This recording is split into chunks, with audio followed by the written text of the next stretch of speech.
Hindi naman sagot, walang alam. Hindi ko siya inaano. Hindi ko siya iniinit talaga ng ano. Kasi siyempre kapag na, minsan alam mo ba, Ako. hindi lang one time eh. Di ba nalis ka namin? Oo. Siyempre kahit nakabit ka pa. Alam mo, magpasok mo pa lang ang bunga to. Diyan mo na lang, luto ka ng ano, binagano. Aba! Parang, uy! Teka lang ah.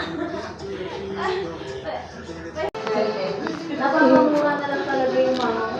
Sinasabihan ako ni mama, sabi niya, hindi mo nila pa rin ako. Hindi nga, sabi ko, hindi. Sabi ko, ikaw ang magulang ko, pag nag-joke ko ako, napaka... Ate, ganyan si mama. Siyempre ako, ano yung gusto mo? Oo, kasi katrabaho ko. Tapos ako sa akin, Kukuha lang. hindi na daw ang ready. Ayun, hindi na daw ang kita muna. Okay lang na siya, hindi lang ang size sa board. Ang gawin mo lang, yun sinasara. Yun ang sinabi ng doktor. Oo, nagagalit siya. Oo, nagagalit siya. Yung kumpare ko nga doon, hindi kayo parehas ng ano, parehas kayo ng ano, pero hindi kayo parehas ng sitwasyon. Talaga Cheers! Diba sabi ko sa'yo, bago ako mag-apply ng trabaho, kasi hinahal hinarap kita sa doktor, hinaano ko sa'yo, harap-harapan mo yung doktor, kausap ako, para marinig mo yung sinasabi ng doktor. Pwede kang mamatay, on the spot, mag-cardiac arrest ka, o kaya, maging, ano ka, lupay-pay ka na, hindi ka na mag-sasumay para sa akin ng ano. Sabi ng daanin. Oo.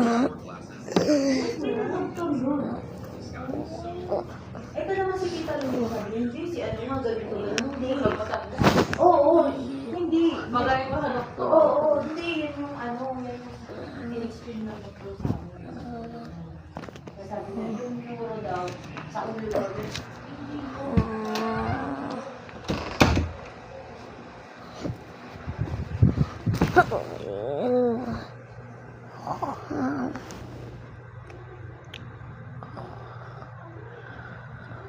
Tequila. Yes, I'm strong. That's fine. Yes. Sabi sa akin,